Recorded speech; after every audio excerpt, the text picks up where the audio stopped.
When it comes to hot hatches, there's only one car which can be considered the original, the trendsetter, and the benchmark for all others to follow. And we all know that that car is the Volkswagen Golf. The Golf GTI was released in 1976 and has been through various facelifts and model changes and is still for sale today. But about 10 years ago, the R model came in, which since then has been ruling the streets.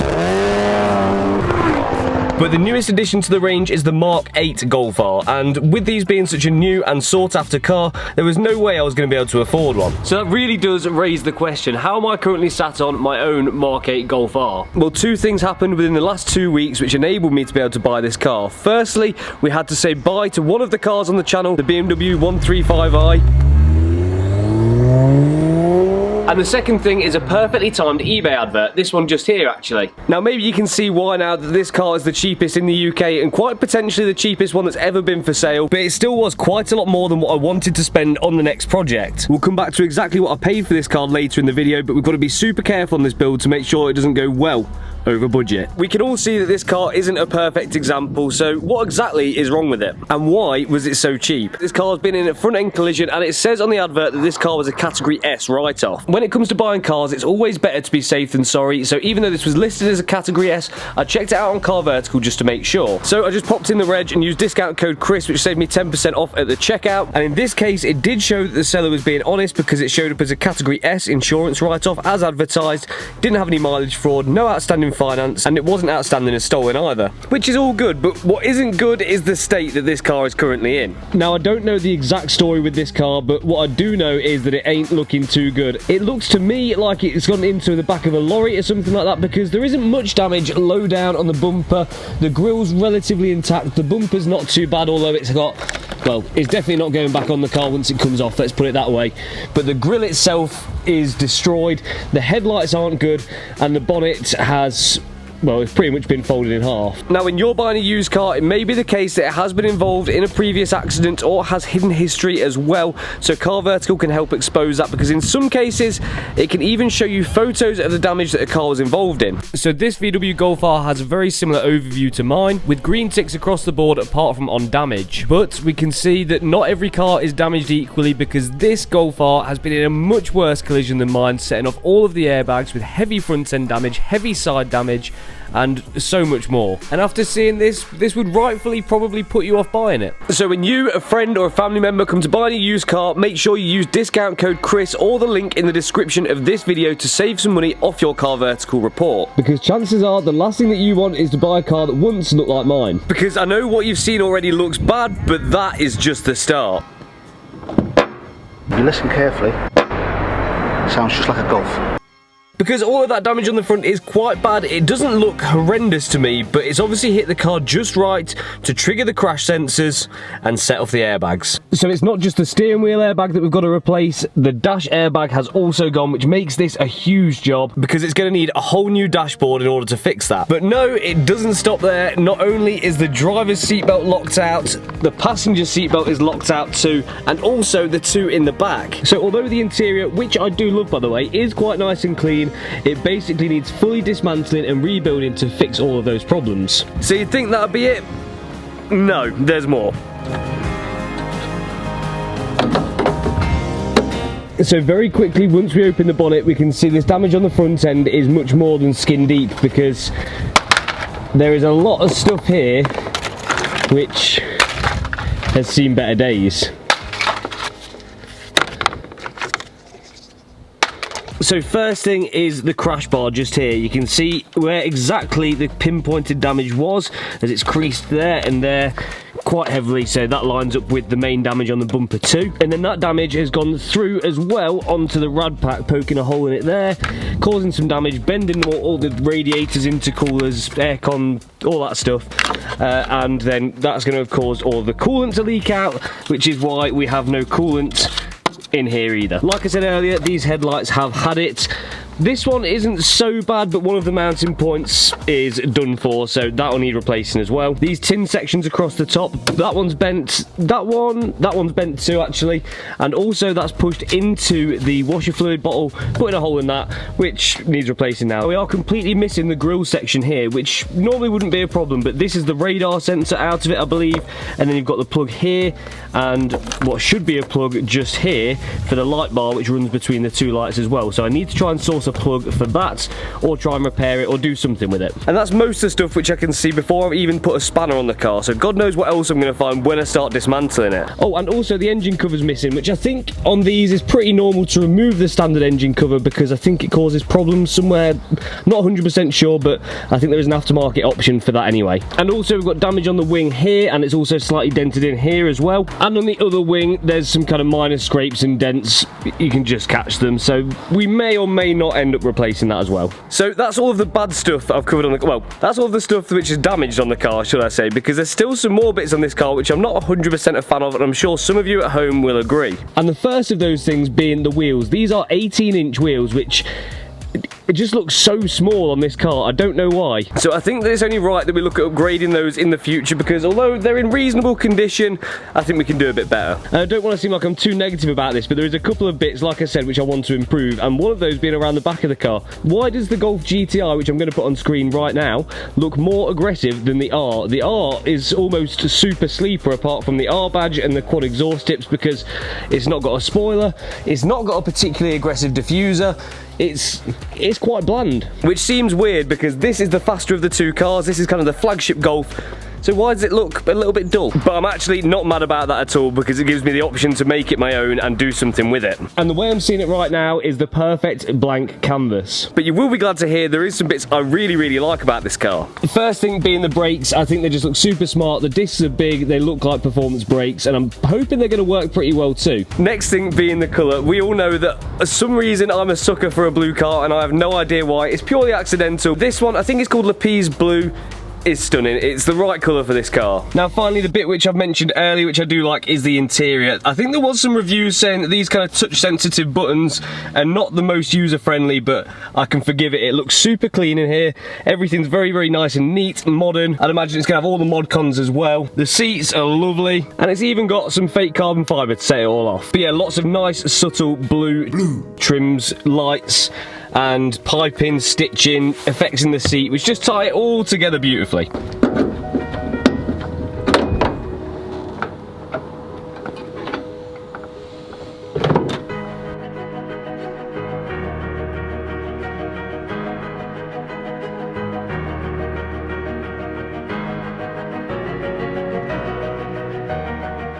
Now, we could keep talking about this car for ages and long out this video, but I don't see the point in that. Let's get this car inside and get on with it. But if you have made it this far into this video, chances are you've invested in the MK8 Golf R project, so make sure you go down there and smash on that subscribe button so you don't miss out on any of the future videos. And I just realised I haven't even shown you guys yet, but this car does start, but it does have a lot of warning lights going on. But it's really important we don't leave it running for long, because it's got no coolant in it, so that could cause serious engine damage.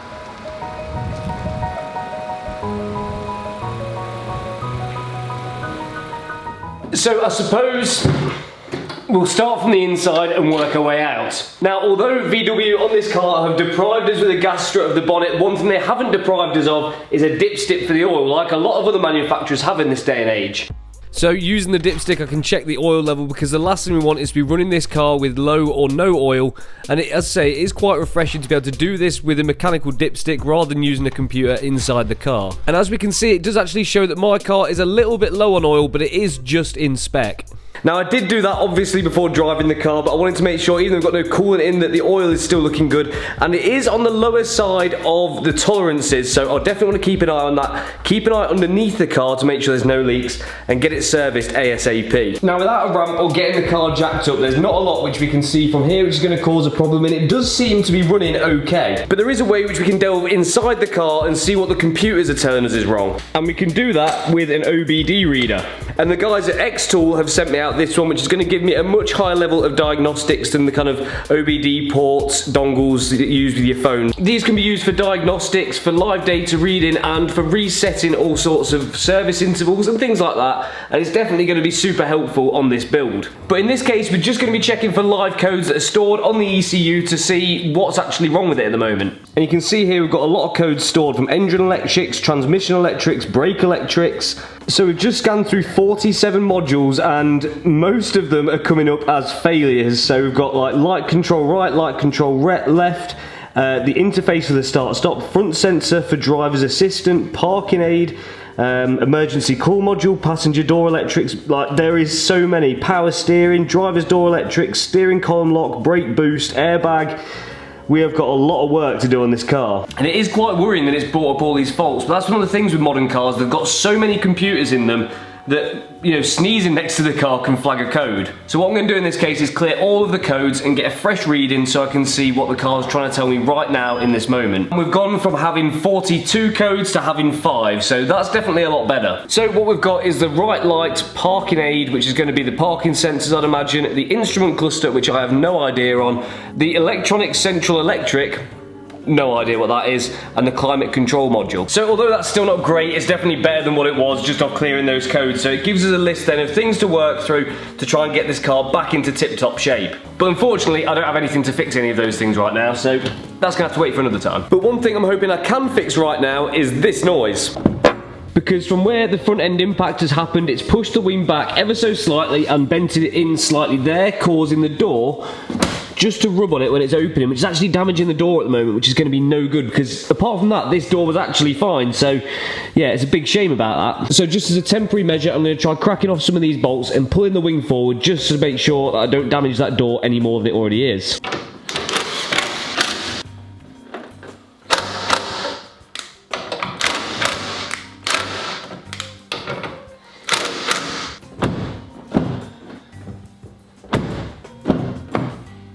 Well, that's much better. It's a shame about the damage that's already on the door, but it is what it is. So at this very moment in time, I'm not too phased about getting like the wings off, because they're not really hiding anything, I don't think. The main thing I need to get off really is the bumper, because then that's going to reveal the rest of the damage here that I need to repair and show me the parts I need to order. And let's be honest, it don't look like there's much holding it on. Now, there's not much information on YouTube about the Mark 8 Golf, especially in rebuilding it, so I want to make sure I get this right. First thing to do is take the two T20s out of the wheel arch liners on both sides, but one of mine had been replaced with cable tie, and then there's around 10 to remove from the under tray. And yes, don't worry, I did use an axle stand. Presuming your car's not damaged, you're probably going to have to remove the grille first as well, and also I'd imagine there'd probably be a bolt in each side of the bumper too.